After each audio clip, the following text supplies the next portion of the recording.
This is the classical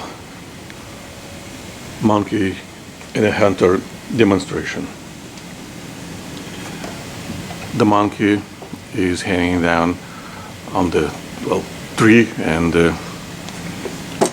hunter shoots at the monkey at the instant when the ball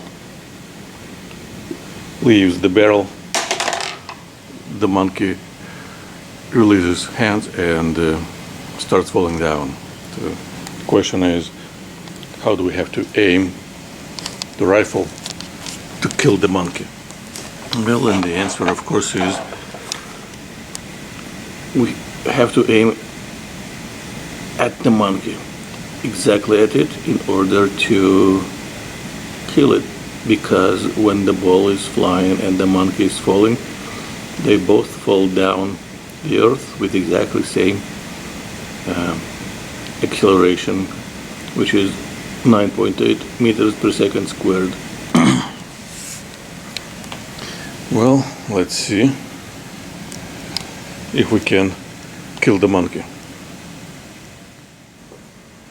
Everything is happening so fast that it is hard to see if the ball hits the monkey or misses it. But if you hear how the ball hits the door, the board, that means it missed the monkey.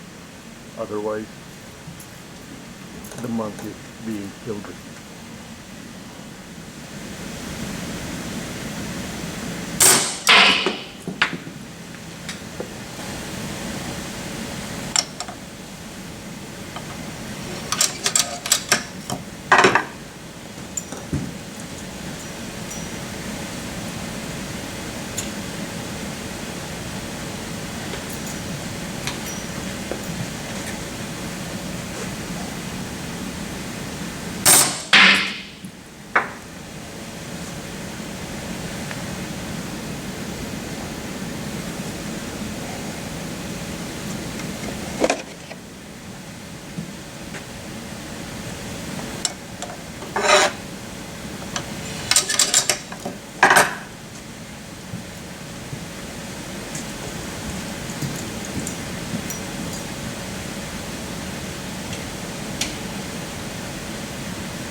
Let's take a look in slow motion.